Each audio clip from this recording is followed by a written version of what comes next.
Hey everyone, welcome to the question show. Your questions, my answers. As always, if a question pops in your brain anywhere across my channel, just write it down.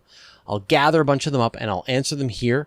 I record the show every Monday at 5 p.m. Pacific time, live in front of a internet audience. So if you want to watch this, you want to come join, ask questions live, I'd love to have you hang out with the rest of the people. And it's a good sort of back and forth and lots of follow-up questions. A lot of fun. Now, a couple of weeks ago, I mentioned the newsletter, which I'm hoping you subscribe to the newsletter. But the other thing I want to recommend, of course, is the podcast that I do. So if you're too busy to watch YouTube videos, and seriously, like, who has time to watch YouTube videos? Then I highly recommend you subscribe to my podcast.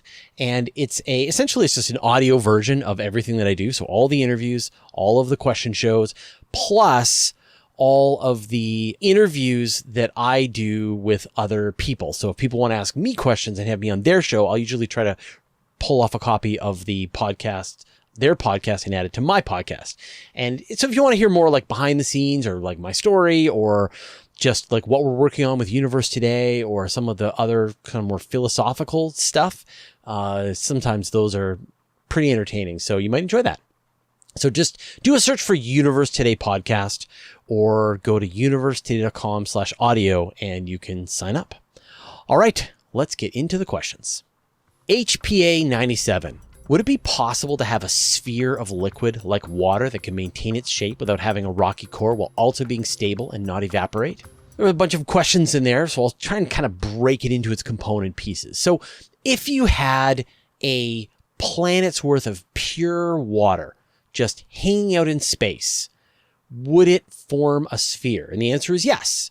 The mutual gravity of all of the water would hold together and form hydrostatic equilibrium, just as if you had a planet made of rock or anything. Gravity is gravity. It wants to pull things into a sphere, and it would do that with a sphere of water. But it wouldn't be this sort of perfect floating sphere of water. It would be this weird thing because in the cold of space, it would be covered in a thick layer of ice. And then beneath that, you would have some point where the water hadn't frozen yet. You'd have like an ocean, but you'd also have this incredible pressure and temperature, and it would get hotter and hotter and hotter as you move to the center of this sphere of water. And so you would form these weird versions of ice. Like, for example, we've learned that you have ice inside Neptune and Uranus that is under such pressure and temperature that it actually acts a bit like a metal and can form the magnetosphere around these planets. So it could very well be that you get a magnetosphere forming around this planet of water. But, if it's pure water, you're not going to have any of the really heavier elements. You're really just going to have oxygen and hydrogen, and that's that. And so it would be tricky to have any kind of life form. You'd need some heavier elements, some kind of rocky core, carbon, whatever. And this is like a total tangent, but there's been a lot of thinking about like how habitable would be a world that has a very thick layer of water, like one that is maybe hundreds of kilometers thick before you get to the rocky core or the rocky layers down below. And there's arguments kind of going back and forth on whether or not you could have life at all, because it's just so far removed from the nutrients to where the sunlight is providing energy. But would it not evaporate? And that really just depends on how far away it is from a star. And so if it's really far away from a star, say out at the orbit of Saturn, then no, it won't evaporate. Just like Enceladus doesn't evaporate. But if you moved it into the inner solar system, put it at, say, the orbit of Earth, then yeah, it would evaporate. The sunlight would be constantly beating it up, would be sublimating the water off the surface, the ice, it would be blowing it away off into space, and it would get slowly smaller and smaller. I'm not sure like how quickly it would happen, but it definitely wouldn't last forever if it was close to a star. Poltuk. If we're alone in the universe, is it our duty to send life to other star systems before we go extinct?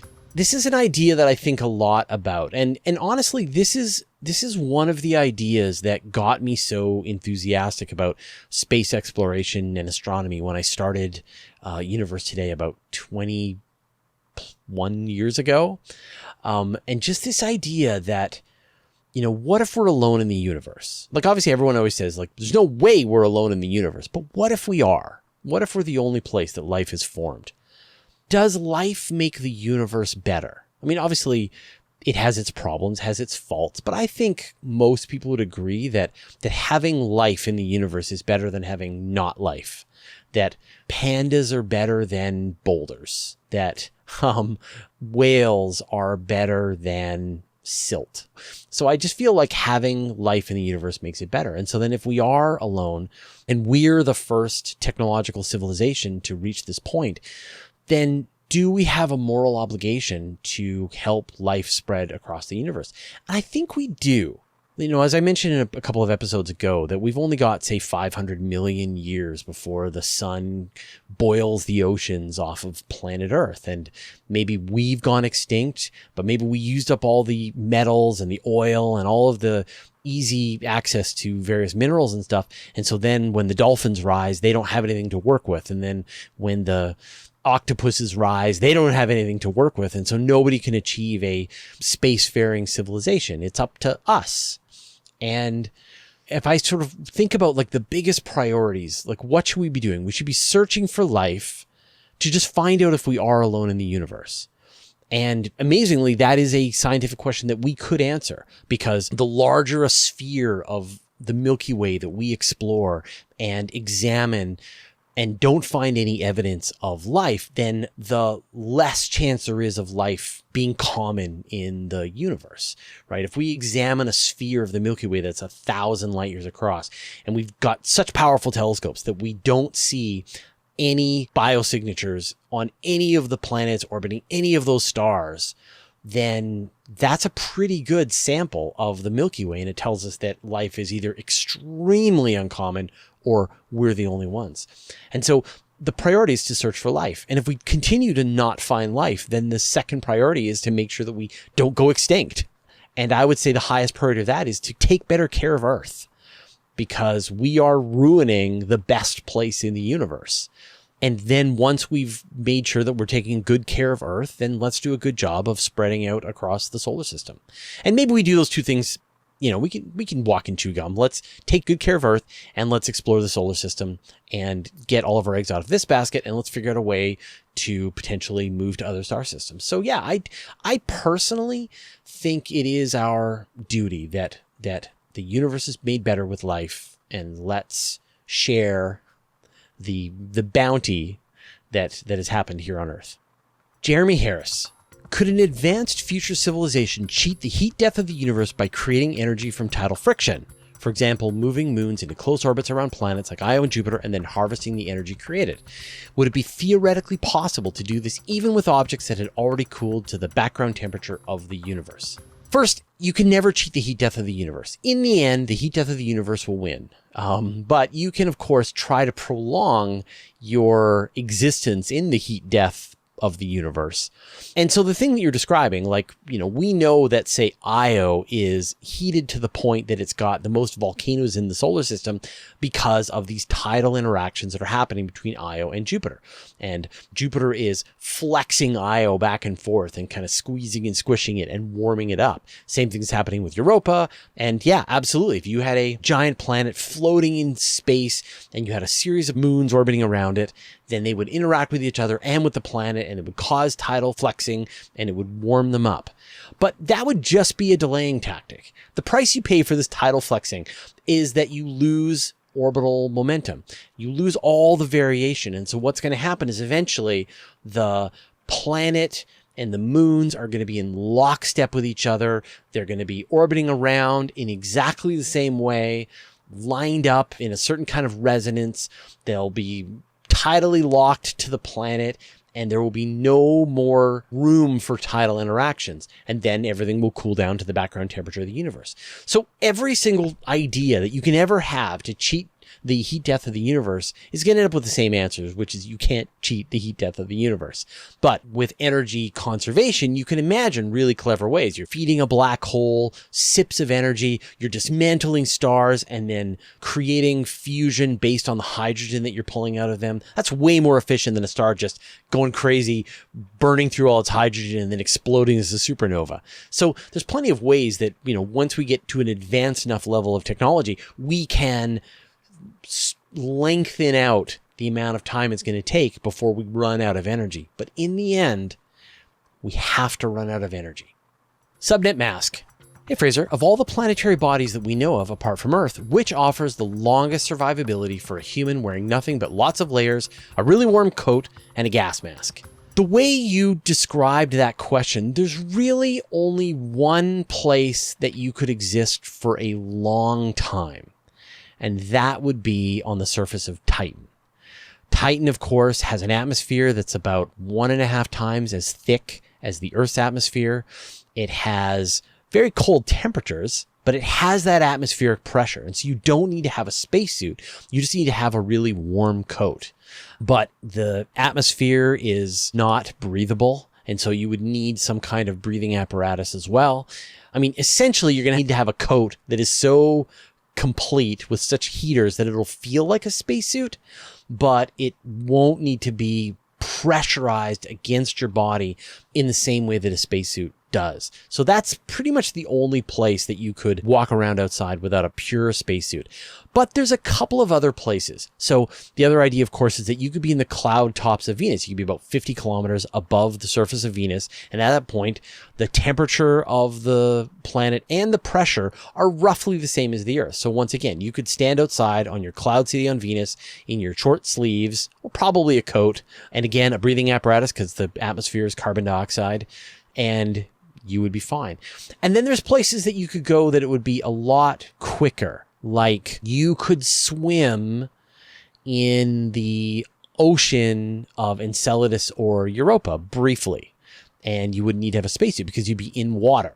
You just need like a scuba diving suit as well as some kind of oxygen mask. So you literally could take your scuba diving suit, gear up to go for a dive here on Earth, but you could go to the ocean of Enceladus, you could drop in the water there and swim around, and it would be kind of the same.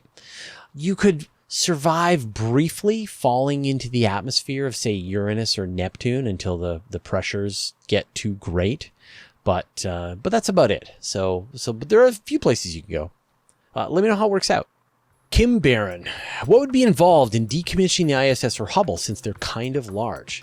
Right. When Hubble and the International Space Station run to the end of their lifetime and the plans are, okay, these are no longer functional. Hubble is dead. It's time to deal with it. The International Space Station is it's no longer habitable for astronauts. It's time to remove it. Then they will be deorbited. And what'll happen is essentially a retro rocket will fire. There's an attachment on the Hubble Space Telescope, so it's ready to have something dock with it and deorbit it. And with the International Space Station, they would probably just either fire the thrusters on the space station or dock, say, a Dragon capsule and have it fire the thrusters.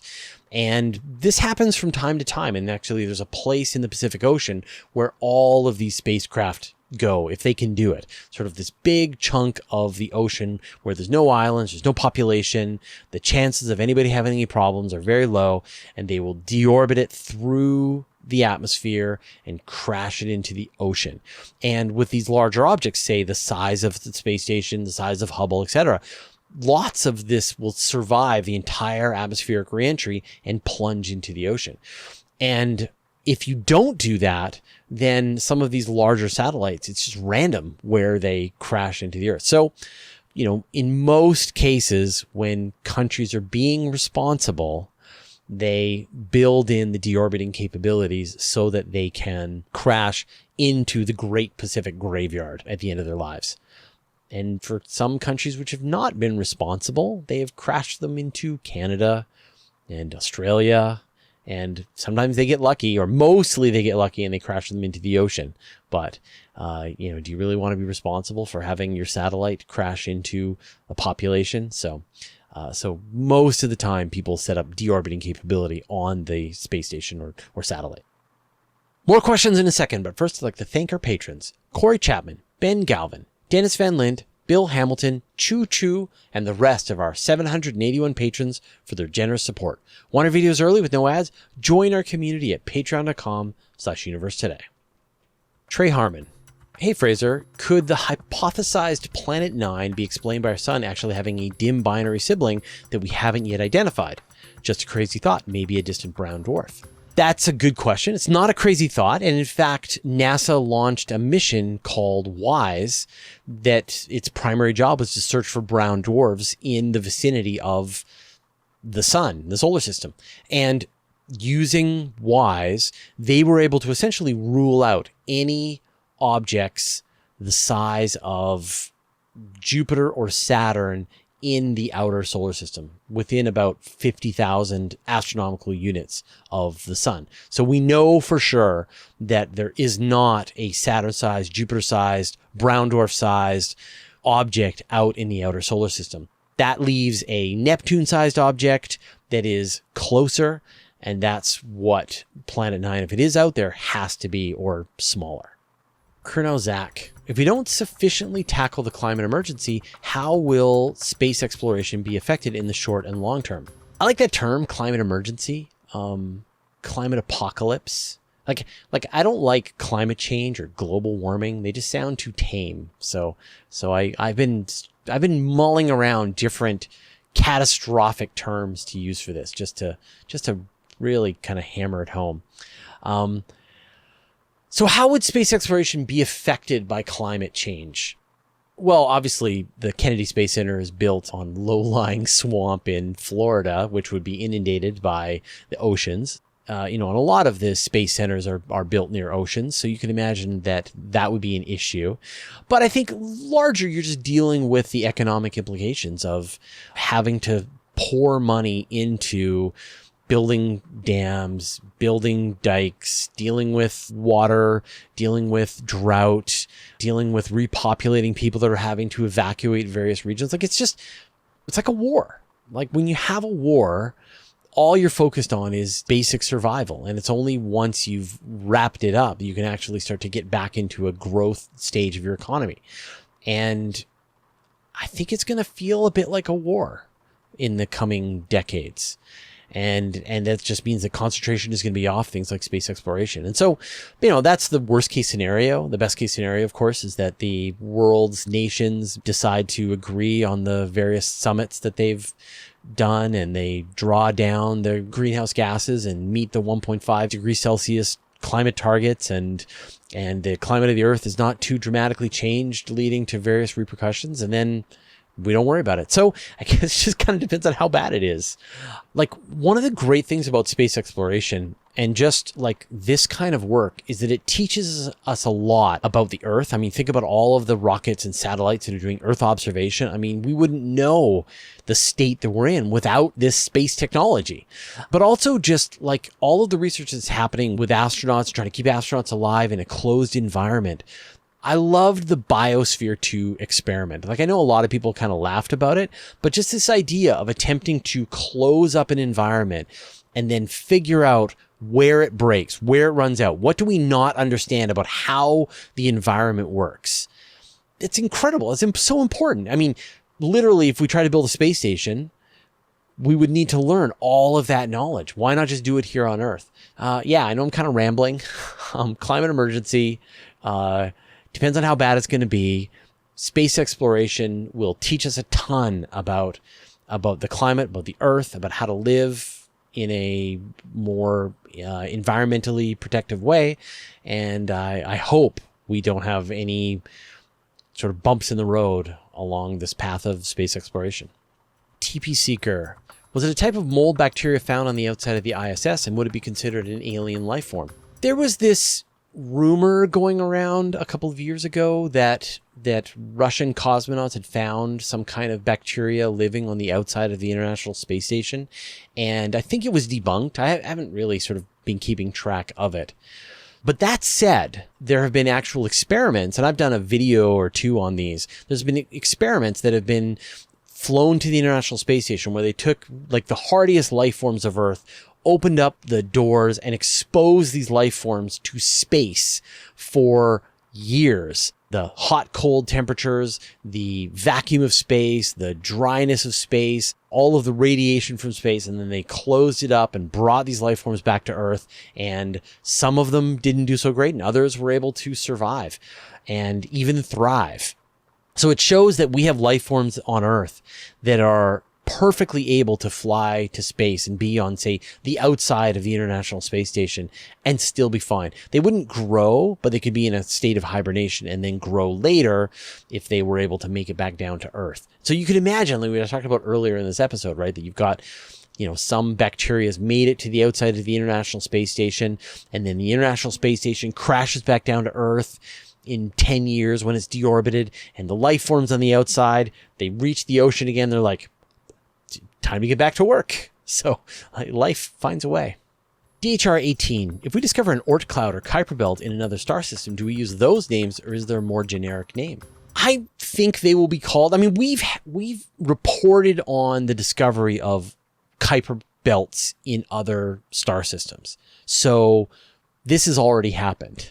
And so you'll see like a belt of icy material or a vast ring of icy material, but there isn't a generic name for these. They call them other Kuiper belts or other Oort clouds. It's funny. It's like when you think about other planets, exoplanets, other star systems, the solar system, like clearly at this point, people will need to sit down and figure out a way to nicely genericize every term in astronomy that we think about that's here in the solar system, that these things will exist in other places. But yeah, I can imagine, like, in the far, far future, explorers have moved to this other star system and they think about their Kuiper belt. They will call it their Kuiper belt. I mean, we didn't even know there were other planets. Like when we think about the Earth, right? The Earth is just the ground. And it wasn't until we figured out that there were other planets, that they weren't just stars in the sky, but they were actually worlds like the Earth or the moon, right? The moon is the best example, right?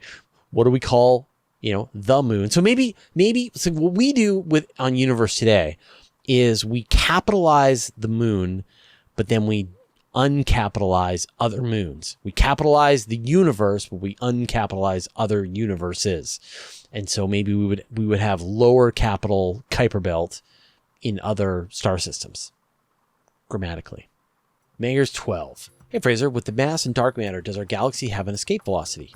Yeah, the Milky Way does have an escape velocity. So let's just talk about the Earth. So if you want to try to get into orbit around the Earth, you need to be going about 8 kilometers a second. The Earth is orbiting around the sun at about 30 kilometers per second. If you're already off the Earth, you're already in orbit, and you're using the Earth's momentum, orbital velocity around the sun, then you need to go about another 16 kilometers per second to escape the gravity of the solar system. So the Earth has an escape velocity, the solar system has an escape velocity. The Milky Way is just an object with a lot of gravity, so it has an escape velocity. And the escape velocity of the Milky Way is about 550 kilometers per second, which is a lot. It's very fast. And so you might be surprised to hear that there actually are objects which have been given that level of an escape velocity. Astronomers have used Gaia and other missions to detect objects that are moving on a trajectory through the Milky Way at an escape velocity. So the question is how? Like, how do you get a star that's moving at this kind of speed? And there's 2 scenarios that have been devised. One is you have a supernova. So you've got 2 stars orbiting around each other, and one of them explodes as a supernova and vaporizes.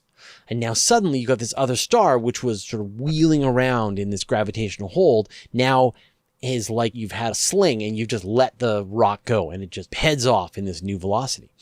But the other way is some kind of close call with the supermassive black hole at the heart of the Milky Way. And you can imagine some kind of 3-body interaction where a star gets really, really close to the black hole, interacts with another star, and something gets kicked out on this incredible velocity. But yeah, there are like multiple objects that have been discovered so far that are on their way out of the Milky Way and they're never coming back. Samurai Hash. Would you rather have Earth as a nature preserve or make many large O'Neill cylinders as nature preserves?